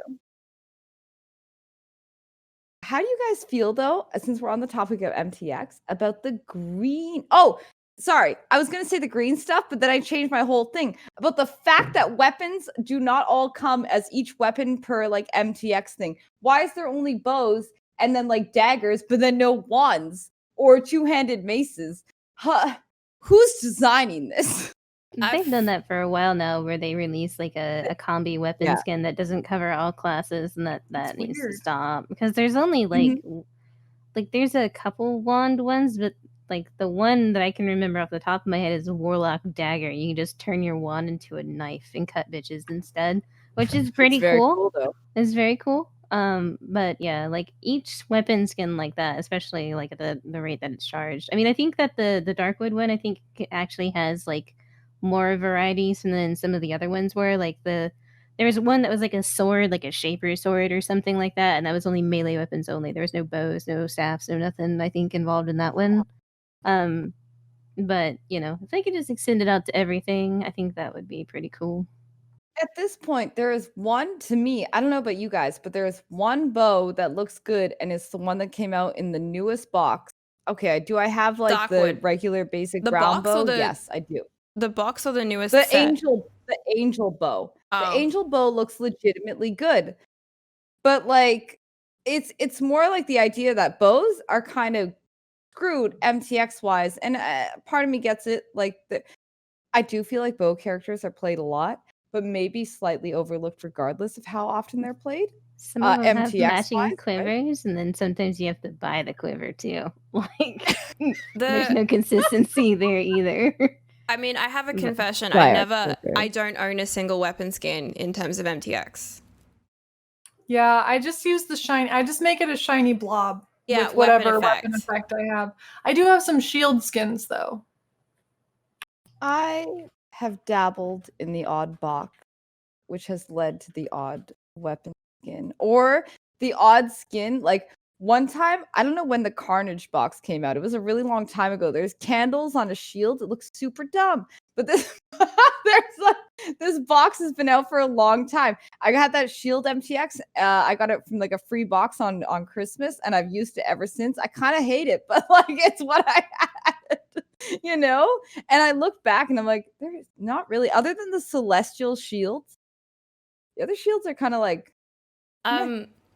There's one that's like it sort of looks like automaton, and I forget exactly what it's called, but it has like a light blue circle in it, and it's kind of gold and metally looking. I use that one. I want to say forget that Tempest Shield is prettier than most of the MTX involved. Oh, Tempest Shield. Can I just say, I'm really happy that Tempest Shield overall there was a period in time where it got overlooked. And it's still kind of overlooked now because there are better things, but it's still really solid and it can curse things for you. So if you're just looking for a way to give yourself a little extra damage, maybe a curse, you know, with its little inherent chain, especially with the new spell, the divergence, etc., all qualities. Tempest Shield's pretty dope. It's pretty dope. It's pretty. And if you have the sockets, you know, there's a lot of things, contingencies on Tempest Shields. The more I think about it, but it's honestly, yeah, you're right, Pi. It looks really good.